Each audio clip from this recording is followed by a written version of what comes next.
116페이지 보면은 질량 에너지 남은 거 나왔는데, 자 먼저 질량 에너지 동등성이라고 하는 게 나오게 됩니다. 여기 또 이제 아인슈타인이 우리는 얘기를 하게 되는 건데, 우리는 일반적으로 이제 어떤 물체가 이렇게 가만히 있으면 얘 에너지 있다 그래 없다 그래? 없다고 얘기를 하자. 우리 역학적 에너지 관점에서 봤을 때 없다고 하는데, 아인슈타인은 얘도 에너지가 있다라고 얘기를 합니다. 왜? 질량을 가지고 있는 물질은 그만큼의 질량만큼의 에너지를 항상 가지고 있다라고 얘기를 해. 그게 질량 에너지 동등성이에요. 질량을 갖고 있으면 에너지가 존재하고 있다라는 얘기인데, 자 먼저 질량 증가라는 게 나왔는데, 이거는 우리 아까서 그 상대성 이론의 파생돼서 나오는 거. 자 우리 시간이랑 길이는, 움직이는 놈이 측정한 것은 작아졌지? 질량은 반대예요. 움직이는 놈의 질량이 커집니다. 그냥 간단하게 유명만 알아두시면 됩니다. 질량 증가 나와 있죠? 자, 정지해 있을 때의 질량 m0가 정지라고 한다면은 물체가 움직일 때의 질량 m은 속도가 빠를수록 커집니다. 질량은 움직이는 놈이 커져요. 이 줄만 써두면 될까? 마지막 줄. 질량은 속도가 빠를수록 커집니다. 그냥 그 정도만 알아도 아 그렇구나.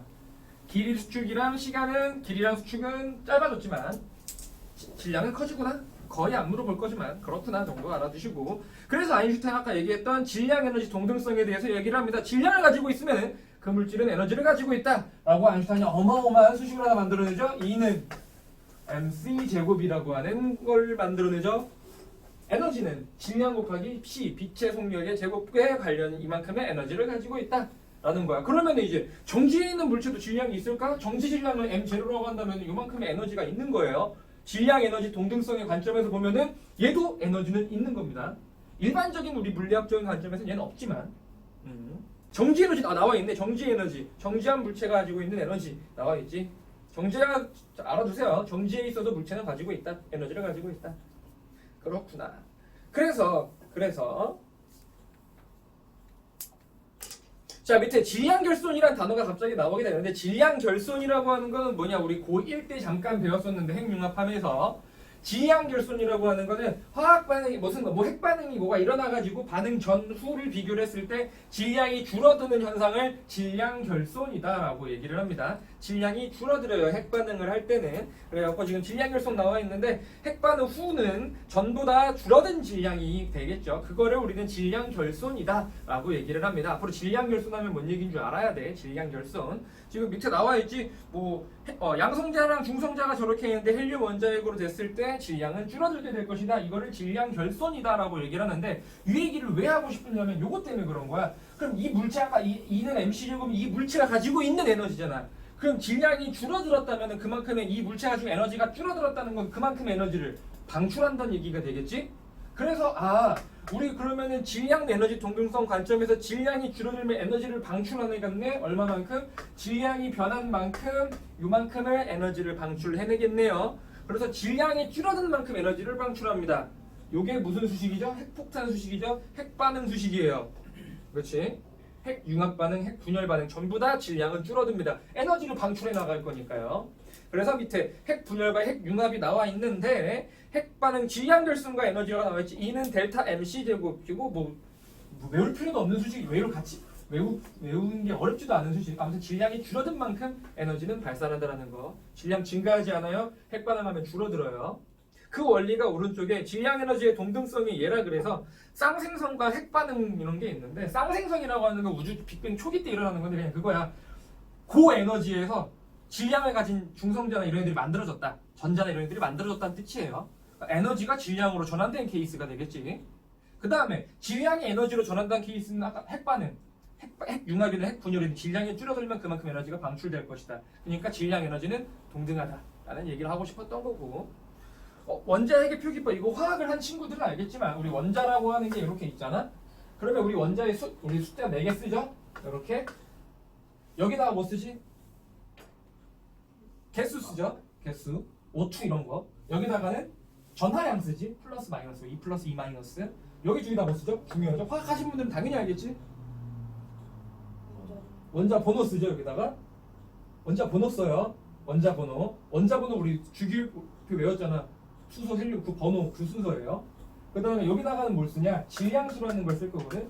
질량수라고 하는 거는 뭐냐면은 양성자수 더하기 중성자수예요. 중성자수. 예를 들면 우리 기본적인 수소 1대1 수소, 얘 중성자 있을까 없을까? 없는 상황이지. 1, 2수소 얘는 양성자 하나에 중성자 하나 있는 거겠죠.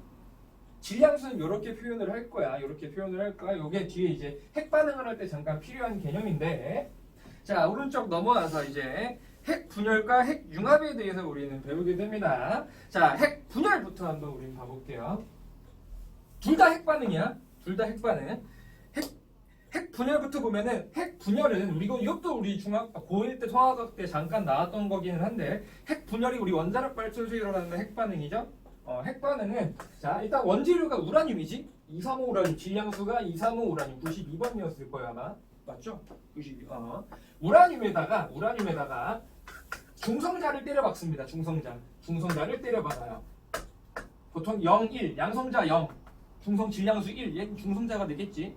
중성자는 보통 이렇게 씁니다. 얘를 때려 박잖아. 그럼 우라늄의 중성자가 합쳐지면 순간적으로 얘가 합쳐졌다가 불안해겠죠? 불안해져갖고 빵 쪼개져요. 큰 덩어리 두 개. 얘가 지금 크립톤이랑 바륨이지. 바륨으로 이것까지 뭐 다 외울 필요는 없어. 얘네들로 쪼개지고 중성자도 쭈르르르 방출해. 중성자 세 개 방출할 거야 아마. 세 개 이렇게 방출하겠죠? 이렇게 반응이 일어나는데 요거의 질량의 합과 요거의 질량의 합은 누가 더 클까요? 반응 전이 더 크다. 그럼 얘는 질량이 줄어들었으니까 뭐가 발생한다? 에너지가 발생을 할 것이다. 요 에너지로 뭘 하지? 발전을 하죠.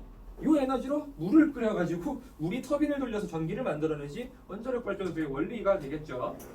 이게 큰 핵 분열의 원리야. 핵 분열. 오케이. 물론 화학 반응식을 다 외워두시면 참 좋겠지만 외우기 힘들기 때문에 그냥 우라늄 쓴다 정도, 235 우라늄 쓴다. 그다음 꼭 크립톤과 바륨 저걸 다 외울 필요는 없는데, 잠깐 우리 가보자면 3656, 3692. 나도 이거 다 안 외우고 당겨요. 56, 141. 자, 지금 보면은 에너지가 발생하는 원리는 질량이 줄어든다고 얘기를 했지. 질량 준다는 건 꼭 알고 있어야 되는데, 자, 질량이 주는 거랑 지금 여기에 질량 수차가 얘 235지. 얘 더하면 몇 개지? 총 236이죠? 양성자랑 중성자의 반응 전 개수는 총 236개였었네. 반응 후에 봐볼까? 92 더하기 141은 233. 1 몇 개 있어? 3개 있어. 몇 개지? 236개지. 질량수는 변해요, 안 변해요? 안 변해요. 양성자랑 중성자의 개수는 변한다, 안 변한다? 안 변해요. 질량이 줄어드는 거지 질량수가 줄어드는 게 아니야. 헷갈리시면 안 돼요. 질량수는 변함이 없어. 그렇다면 우리는 만약에 문제가 몰라도 여기를 쭉 뚫어놨어. 여기 들어갈 수 있는 숫자는 물어본다면 우린 찾을 수 있어야 된다고. 계산하면은 빼가지고 236 돼야 되니까 141 딱 나오게 되겠죠. 오케이? 자, 체크해볼게요. 핵 분열은 원자에게 중성자 같은 입자가 충돌을 해갖고 합쳐졌다가 쪼개지면서 일어나는 걸 핵 분열이라고 얘기를 하고요. 질량 결손에 의해서 에너지가 나온다는 걸 알고 있죠. 밑에 우라늄의 핵 분열 보면은 우라늄 235 우라늄을 쓸 건데요. 자, 여기 지금 요거 느린 중성자 체크해둘까요? 느린 중성자, 저속 중성자를 충돌시킬 거예요. 그 다음에 반응하게 되면 두 개의 핵이 떨어져 나올 거고, 그 다음에 중성자가 나오는데 얘는 무슨 중성자? 고속 중성자가 나오죠. 저거만 체크해둘까? 고속과 저속. 저속 중성자가 방출하게 될 것입니다. 자, 그래서 밑에 우라늄 핵 분열하는 거 보면은 핵 분열 후에 생성된 입자들의 총 질량은 핵 분열하기 전 입자들의 총 질량보다 작아야 돼요. 무조건 작다 동그라미 쳐두시고요. 왜? 에너지가 발생해야 되니까. 그래서 밑에 쭉 나와 있어. 밑에 그 표 보면은 질량 결손에 해당하는 만큼의 에너지 발생 써 있고, 그 밑에 별표 쳐둘까요? 반응 전후 전하량 원자 번호와 질량수는 보존되지만 보존 밑줄 쳐놔야겠죠. 양성자, 전자, 양성자, 전자, 중성자 수는 변한다, 안 변한다? 안 변해요. 질량수는 보존되지만 질량은 줄어든다. 다른 거예요. 다릅니다.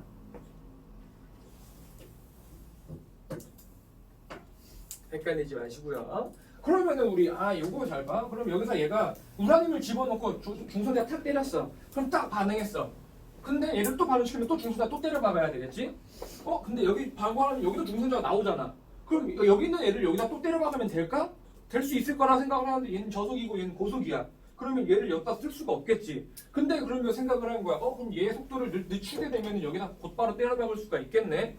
어떻게? 연속적으로 연쇄 반응이 일어날 수 있겠죠? 한 번만 반응 딱 시켜놓으면 얘의 속도만 줄여주게 되면 계속 알아서 막 분열을 하겠지? 이걸 연쇄 반응이라고 얘기를 하고요. 얘의 속도를 줄여주는 물질을 뭐라고 부르지? 감속제라고 우린 얘기를 하죠. 1학년 때 또 기억나지? 감속제를 집어넣어 줍니다. 자, 밑에 연쇄 반응 나와 있네. 우라늄 235 우라늄이 핵 분열할 때 방출되는 중성자 두세 개가 있는데요. 연속적으로 이러는 방출을 하고 싶어서 그 밑에 초록색으로 써있지. 물, 흑연과 같은 감속제 줄 쳐둘까요? 감속제를 사용한다. 물, 흑연과 같은 감속제. 또 알아두세요. 알아두시고요. 이것까지 할 줄 모르겠는데 하나 더 있었지. 우리 제어봉이라는 것도 있었어요. 제어봉 뭐였지? 제어봉은 연쇄 반응의 속도를 조절해줘요. 제어봉은 이 중성자를 흡수해가지고 중성자의 개수를 조절해줘. 그러면 반응의 양을 조절할 수 있겠지. 그래서 밑에 뭐 제어봉 밑에 써두고 옆에다가 제어봉 연쇄 반응의 속도 조절한다. 학교에서 하면은 하시고요. 제어봉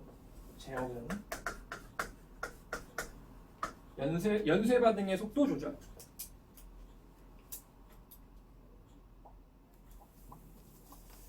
요게 핵 분열 반응입니다. 핵 분열 반응. 우라늄 딱 보는 순간 핵 분열 딱 떠올리면 돼요. 핵 분열이 얘만 요 화학 반응식만 매번 나오는 게 아니라 얘가 딴 걸로 바뀌기도 하고 막 기래요. 하지만 질량 결손이 일어날 것이고 질량수는 변화가 없다라는 거 우리 알고 있으셔야 되고, 요 반응이 원자력 발전소에서의 반응이에요. 우리 원자력 발전소 거기서는 핵 분열 반응을 하는 겁니다. 핵 융합이 아니라 핵 분열이에요.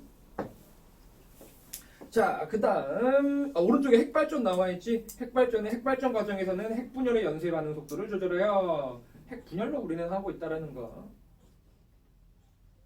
자, 그 다음 나오는 거는 핵융합 반응. 융합이라고 하는 거는 우리 태양에서의 핵융합 반응이 일어나죠. 핵융합 반응, 핵분열보다 훨씬 더 많은 에너지가 나옵니다. 근데 반응이 훨씬 더 어렵겠죠? 그래갖고 지금 보면 알겠지만 초고온 상태들의 원자들이 가벼운 원자랑 융합하여라고 해요. 초고온 상태야. 어렵다는 얘기죠. 초고온이어야 돼요. 합쳐지는 반응을 이제 합쳐지는 것도 핵융합 반응인데 핵 합쳐지는 게 얘도 질량은 어떻게 될 것이다? 줄어든다. 근데 우리는 핵융합 반응을 두 가지로 우리는 따로 배웁니다. 둘 다 알아두셔야 돼요. 첫 번째, 태양에서의 핵융합 반응이 존재를 하고, 이 태양에서의 핵융합 반응을 우린 최대한 따라한 걸 지구에서 가장 따라한 걸 밑에 핵융합로라는 곳에서 하고 있습니다. 핵융합로, 토카막이라고도 얘기를 합니다. 핵융합로, 토카막이라고 학교에서 얘기할 수도 있어요. 이 두 가지의 반응, 둘 다 핵융합 반응인데 조금 달라. 둘 다 수소가 모여서 헬륨이 되는 건 맞는데 조금 다르거든. 자, 태양에서의 핵융합 반응을 했지만 태양 내부에 수소 핵융합 반응이었던 거 기억나지? 태양에서는 수소 핵융합 반응이 일어나요. 수소가 몇 개가? 4개의 수소가 합쳐져가지고 뭘 만든다? 헬륨으로 바뀌게 돼. 헬륨으로 만들어지겠죠? 헬륨으로 만들어지고 지금 책 보면 알겠지만 2개의 전자가 방출이 되고 에너지가 만들어지겠죠. 왜냐면은 얘는 양성자만 4개 있는 상황이야. 얘는 헬륨으로 되려면 중성자 2개로 바뀌어야 되겠지. 그래서 양성자가 중성자로 바뀝니다. 그러면 전하가 지금 전자가 밖으로 방출돼야 되겠다. 아니, 전자를. 얘 플러스죠 지금? 플러스가 빠져나간 거죠. 지금 전자가 아니라. 그러니까 플러스가 밖으로 빠져나간 거겠지. 양이온이 가지고 있는 플러스가 빠져나간 거겠죠. 요거까지 우리가 집착해서 알 필요는 없고, 여기에서 이렇게 되는 거죠. 정도? 수소 4개가 모여서 헬륨이 만들어지는 건 어디에서 일어나는 거다? 태양에서 일어나는 거다. 이게 지금 할 수 있을까 없을까? 요 반응은 실제로 우리가 인간이 만들 수 있을까 없을까? 못하죠. 지구에 태양이 생긴다고 생각해봐. 지구 사라져요? 안 되죠. 그래서 요거랑 비슷하게 따라한 게 밑에 핵융합로에 대한 거야. 핵융합로는 중수소랑 1, 2 중수소라 그래요. 이거를 우리 동위원소 기억하지? 동위원소. 얘랑 3중수소를 때려박아. 그럼 얘가 순간 또 딱 합쳐져요. 뭐로? 헬륨으로 합쳐질 거야. 근데 보면 알겠지만 잘 봐. 얘 양성자 2개 됐지. 중성자 몇 개? 여기 1개, 여기 3개니까 합치면은 총 1개, 2개니까 2개 합치면은 3개. 근데 여기 중성자 몇 개 들어가? 2개 들어가. 그럼 중성자 하나는 남아야 되겠지? 밖으로 떨어져 나가요. 왜 이것도 뭐 한 거야? 아까 질량수, 원자 번호는 보존될 거다라는 얘기니까 얘가 이렇게 될 것이고 또 에너지도 방출될 거야. 얘네 둘 다 마찬가지. 반응 전후 질량 누가 더 크다? 반응 전이 클 것이다. 오케이? 이렇게 해서 얘는 우리가 토카막 지구에서 이제 가장 유사하게 만든 것도 이거야. 하지만 아직 핵융합 발전은 못해요. 쉬운 일이 아니거든. 이 반응 자체가. 그래서 핵융합을 보면 수십억 도래. 게임 끝났죠? 못하죠. 95도의 초고온 상태에서 얘네들을 하게 될 것이다 라는 거죠. 아무튼 둘 다 헬륨이 만들어지기는 해요. 그래서 밑에 보면은 태양이랑 핵융합로 두 개가 나눠져 있지. 구별할 줄 알면 돼. 그냥 그림 보고 얘는 핵태양이고 얘는 핵융합로구나 정도. 화학 반응식을 다 외워두면 좋겠지만 굳이 안 해도 돼요. 그냥 보고 구별만 할 수 있으면 되고 원자 번호는 보존될 것이고 질량수도 보존될 것이다 라는 거. 될 것이다 라는 거. 그래서 핵융합로는 핵융합 장치가 따로 필요합니다. 지금 보면은 얘는 봐봐. 얘 지금 책에 태양에서의 핵융합 26메가일렉볼트거든. 메가일렉볼트. 근데 지금 핵 분열 봤을 때는 위에서는 200메가일렉볼트면 핵 분열의 에너지 더 큰 거 아니에요? 라고 할 수 있지만 얘의 질량은 고작 4입니다. 질량수가. 우라늄 봐봐. 우라늄 몇이야? 우라늄 원자로만 235야. 적어도 50배가 넘지 질량이. 에너지가 근데 몇 배 차이야? 10배도 차이가 안 나죠? 훨씬 더 얘가 에너지를 많이 발산한다는 얘기지. 에너지를 더. 이걸로 이제 발전이 된다면 좋겠지만 아직은 뭐 힘들죠. 그렇구나. 이게 핵융합과 핵분열까지 됩니다. 원자핵에 충돌하는 A는 뭐다? 얘 핵분열이니까 우라늄에 때려박는 중성자가 되겠죠. 기억 맞고요. 태양 중심부나 태양 중심부 보시 틀렸죠? 얘는 핵분열이기 때문에 태양은 핵융합을 해야 돼요. 이건 틀렸죠. 지금 핵분열을 하기 전 질량의 합은 질량 반응 후보다 더 커야 되겠죠? 질량 결손이 일어나야 되니까 문제 이런 식이라고. 어렵지 않죠 전혀. 전혀 어렵지 않게 될 거예요.